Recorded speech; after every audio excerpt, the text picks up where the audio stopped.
May nga po, Negros. Ini ang Digicast Negros 10. Ang nagapanguna nga napulo ka mga balita sa isla sa Negros ang amo ni kadulong sa inyo. Update niyo kami via Facebook, YouTube, kag sa KCAT Channel 11. Kag sa mga batian nyo kami live sa FM station nga 91.1 FMR Bacolod. Kagyari ng top 10 nga mga balita sa Negros subong adlaw. 183 ka mga persona gin-evacuate sa Bacolod sa kagabi bangod sa pagbunok sang ulan. Shear line kag trough sa Baguio Paeng nagadala sa mabunok ka ulan sa isla sang Negros. Sa Inubaan, isa ka mananagat missing. Wala sa gihapon sa klase sa Bacolod kag La Castellana buwas nga adlaw. Kag sa good vibes, sumag river cruising, pwede na soon. Pinatanan sa Digicast Negros 10. Sa number 10,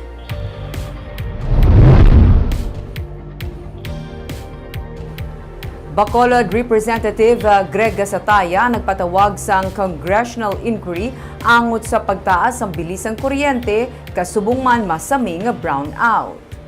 Ang mahal nga bilis ng kuryente kag ang pirmi nga gulpihanay nga mga brownout ang nagduso sa kongresista nga magpatawag sa congressional inquiry para masabat ang tanan nga mga palamangkutanon sa mga konsumidor. Gin-file ni Gasataya ang House Resolution number 475 para sa inquiry nga gin-co-author naman ni 3rd District Representative Francisco Kiko Benitez. Dugang pa ni Gasataya nga si Anay House Speaker kag House Committee on Energy Chairman Lord Alan J. Velasco ang nagpasalig man nga magapatigayon sang hearing ang committee sa bulan sang Nobyembre.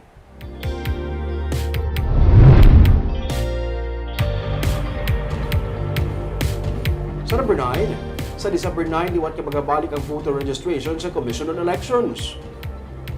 Sa ginpagwa nga press statement sa COMELEC na tanan ang pagbalik sa voter registration sa local kag overseas sa December 9 kag ining tubtub sa January 31, 2023. Hindi kasunod sa pagpostpone sa barangay kag SK elections sa ulihing nga Lunes sang October 2023. Nagaabiso ang COMELEC para sa local voter registration nga ang mga qualified nga mga pupuluyo ang pwede magsubmit sang documentary requirements kag magpa-capture sa ilang mga biometrics data sa Office of the Election Officer. O kung sa diin man nga satellite registration site na sila ang nasakpan, dapat man magpakita sa proof of identity. Para naman sa overseas voters nga tuyo magpakigbahin sa barangay kag SK elections, dapat sila ang mag-apply sa pag-transfer sa ilang registration record gikan sa overseas para sa local ining tubtub man sa Enero 31.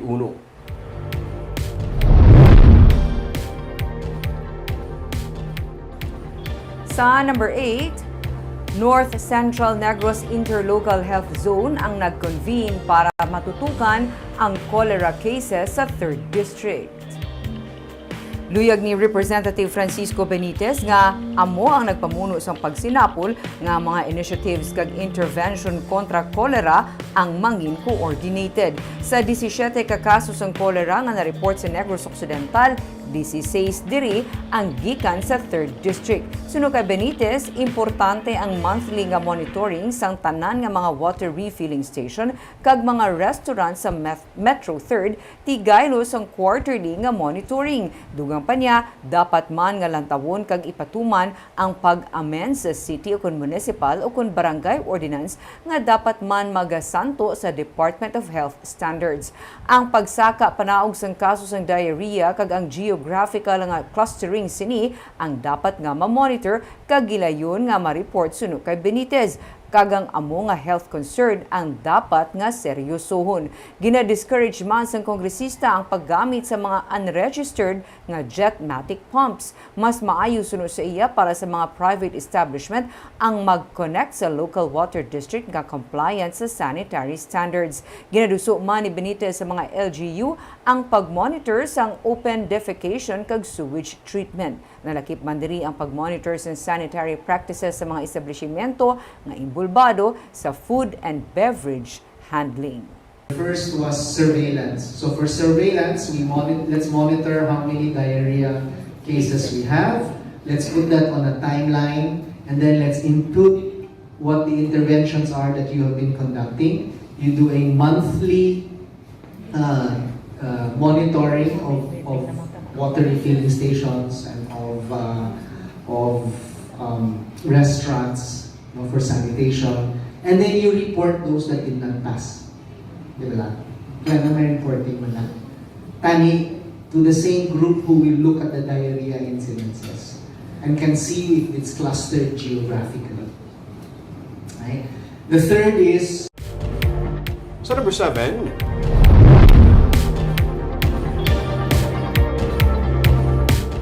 Kalabana nagabisita sa mga patio sa Pista Binatay. Bureau of Fire Protection may paandam.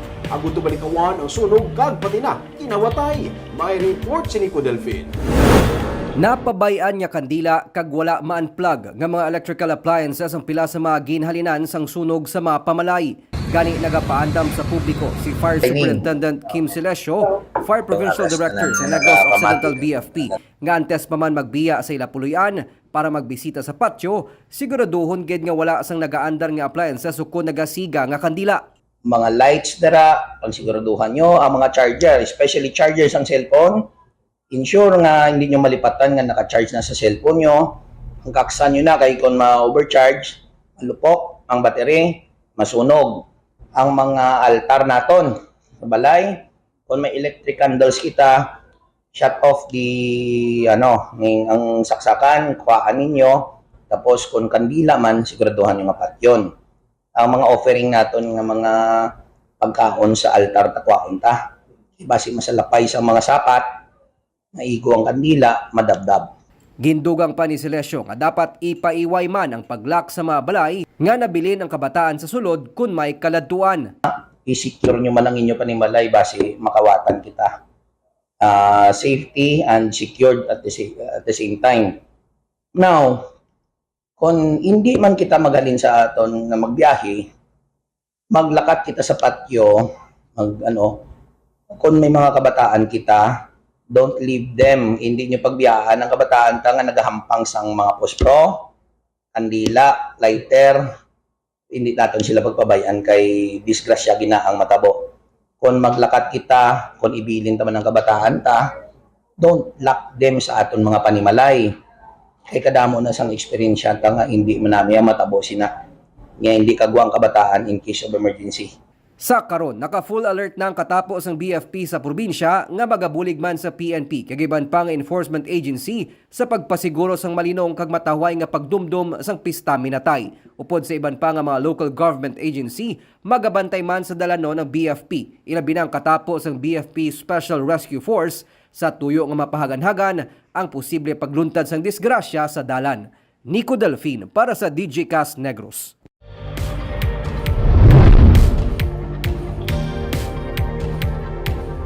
Sa number 6, road closure ang ipatuman sa atubang sang Bacolod Public Cemetery kadungan man sang temporaryo nga pagbukas sang patio para sa mga magabisita sang ilang nga minatay sa Nobyembre 1. Sa Oktubre 29, buksan sang syudad ang Bacolod Public Cemetery dungan sa ginapaabot nga pagdagsa sa mga magabisita sa ila minatay. Sino kay City Administrator Boyet Maghari, pahanugutan man ang mga vendors nga makabaligya sagwa sang patio. Gani ipatuman man ang road closure sa halin sa corner sang Dalan Burgos kag Lopezina pakato sa Ilac Street humalin las 6 sang aga sa Nobyembre 1 tubdob las 6 sang hapon sa Nobyembre 2. Ang katapos ng Bacolod City Police Office ang hugot man nga magabantay sa mga patio kag magatalana sang help desks.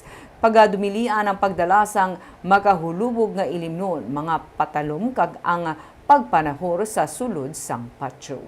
We will be allowing some vendors to sell and the Burgos Cemetery was one of those mentioned. So I would assume that the committee will be opening that for the undas magina siya for safety and also to ensure a perimeter na orderly ang pagwa sulod sa aton ng mga bisita sa patay.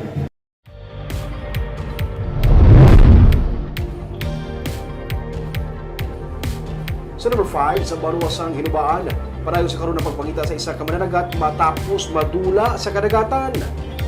Parayon nga ginapakita sa karon ng isang rescue team sa Hinubaan ang mananagat nga si Maximinio Hingaray matapos madula sa kadagatan sa Barangay Alim. Sunod sa PNP, Lunes naglakad para magpanagat si Hingaray kag sang Martes nakita na lang ang iya sininga baruto kag wala na ang mananagat. Sunod sa pulis, hindi pa nila mapatod kung nalumos ang biktima o kung napatay si Hingaray. Nagapadayon pa sa gihapon ang search and rescue operation sa karon.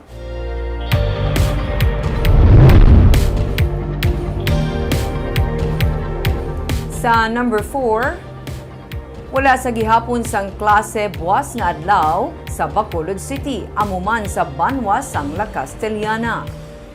Sa Executive Order number 51 nga ginpagwa ni Bacolod Mayor Albi Benitez, iya gindeklarar nga wala sang klase subong kag buwas nga adlaw sa tanan nga levels. Sa Executive Order ginbase sang alkalde ang iya desisyon sa weather forecast sang pag-asa nga mangin maulanon ang lakat sa panahon tubtub Sabado nga adlaw.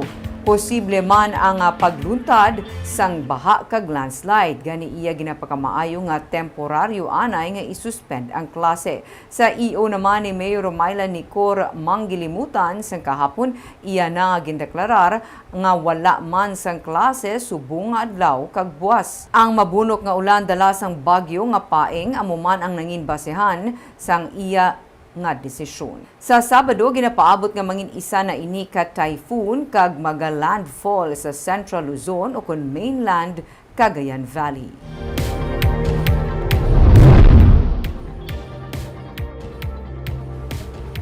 Sa number 3, 136 ka mga pamilya ang in-evacuate sa Giungan City bangod man sa pagbaha.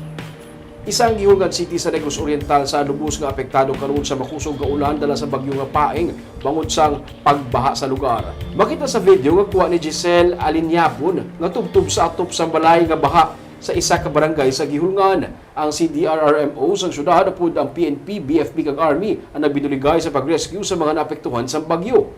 Sandig sa datos ang City Social Welfare and Development Office ang syudad, yara sa 176 tanan ka mga pamilya gikan sa barangay Poblasyon kag barangay Buenavista sa syudad ang gin-evacuate bangod sa bagyo. Yara karon temporaryo nga nagatinir sa Gihulngan City Gymnasium ang mga pamilya nga apektado sa pagbaha. Sa number 2, $183 ka individuals ang gin-evacuate bangod sang baha sang magbunok ang ulan sa Bacolod kagabi. Anong tanan ka mga barangay ang apektado sa baha sa magbunok ang ulan kagabi. Nalakip diri ang Barangay Singkang Airport, Barangay 35, 36, 39, Pahanokoy kag Mansilingan. Gani naglabot sa 183 ka mga individuals ang gin-evacuate sa Bacolod City Disaster Risk Reduction Management Office sa buligman sang Philippine Coast Guard, Special Rescue Force sang Bureau of Fire Protection kag Barangay Emergency Rescue Unit. Nakabalik na sa ila nga mga puluyan ang mga na-evacuate. Pero suno kay Eunice Shocon, ang pamuno sa Research and Planning Division sa DRRMO, magapabilin sa orange warning ang Bacolod o kung mag-eksperyensya sang moderate to heavy rainfall tubtub sa Domingo tugaman sa epekto sang tropical depression paeng. Magapabilin sa orange warning ang Bacolod o kung mag-eksperyensya sa moderate to heavy rainfall tubtub sa Domingo tugaman sang epekto sang tropical storm paeng. Nagapangabay si Shocon sa mga nagapuyo sa flood-prone areas nga mag-ulo-aligmat kag kun mahimo hindi na magapakatig-ak kun ginasuguran na ang preemptive evacuation sa ila mga lugar. Kailangan din nila tipunon ilang pamilyang, ilang kabataan, kag ilang elderly para sa pag-evacuate hapos na tanan. Ginasugid sila nga mag-upod sila kung may ara kita preemptive evacuation para ina sa ila safety. Ang Kag sa numero 1 sa mga balita, subong adlaw.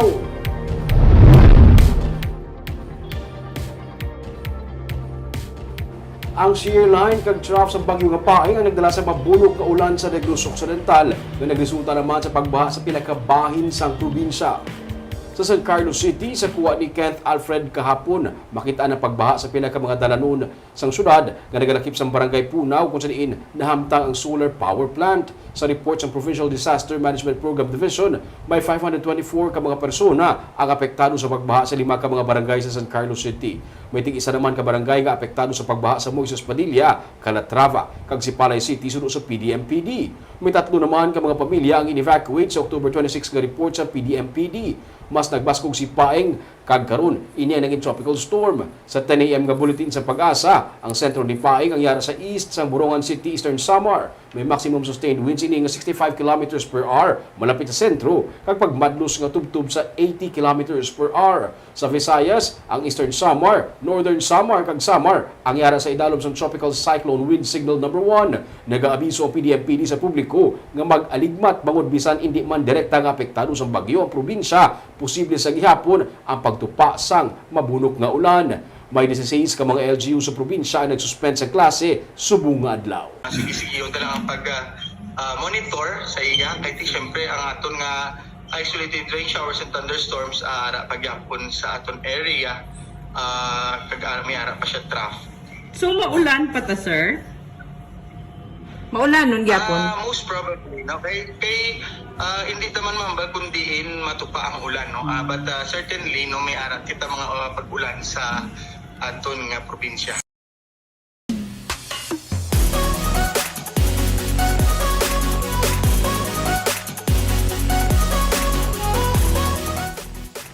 Sa Good Vibes, Sumaga River Cruising ang ginapaabot nga mapatuman antes magtakop ang tuig. Ini ang ginalauman nga magtibong sang turismo sa barangay. May report si Romeo Subaldo. Kung wala nagaulan, amo sini katahom ang Sumag River sa Bacolod. Ini isa sa mga dalago nga suba sa Bacolod City.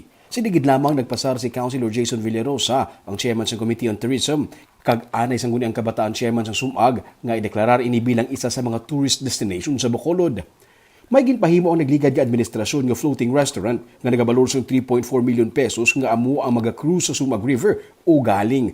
Nagakatuktuka na ini, kag yara lang sa higad sang suba kag wala makabiyahe.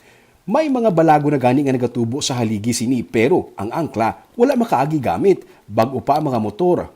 Sunod sa kay Villarosa, inimangod wala makapasar sa standards sa Maritime Industry Authority o kun marina kag hindi makaigo kung magtabok sa idalom sang Sumag Bridge. It has been sitting there for at least 4 years na. 4 to 3 years.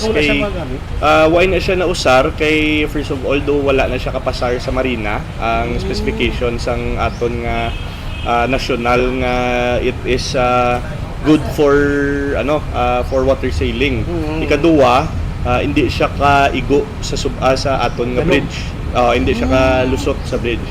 Pero sunod sa kay Villarosa, nasugilano na nila ang contractor kag handa man ini nga kayuhon ang floating restaurant. Sarang sini makaakomodar sa 30 ka mga persona. Kung tigayo na maka-operate kag maga-cruise sa Sumag River, sunod sa konsehal, isa naman ini kadako nga bulig para sa pagtib-ong pagidsang turismo sang barangay. At least dugang economic growth dira sa south naton and also to add ang tourism attractions diri sa siyudad sa Bacolod. Kung you say Sumag River, dapat sa bilin nga doon tarong na nagiging suba sa Yes, Bacolod. that is I think one of the biggest or if not the biggest river here located in Bacolod City. Sumag River, yes. So there are still fishes nga galibot, damo pa na daga pangisda. Sa kilid sa Sumag River, may harap pagit sang esplanade nga proyekto man ni Bacolod Congressman Greg Gasataya. Pagkatingwaan sa mga opisyal nga matigayon nga makadalagan ang floating restaurant sa sini nga tuig. Parte ito gay possible na ang Sumag River Cruising. River Cruise. Hindi artista nga river cruising yung river. I-try ko na guruming kay lapit lang ko sa sinanga barangay. Tanghob kag dason. Ito siya nang bilin pa doon tindo siguro nga subagin sa Bacolod. Di ba naka-clean up? Para naman pataga Bakaw. At least, may palabutan naman yung tourism spot sa Bacolod. Kaagam ito mga balita sa Negros subunga adlaw. Kay man sa panahon karon importante nga may ihibalo ka sa nagakatabo sa imo nga palibot. Dapat balanse kay eksakto ang mga impormasyon. Parahan kami nga magapangalagad sa Negrosanon. Ako si Barbara Mijares. Tugtog sa buwas, ako naman si Romeo Subaldo, mayong hapon.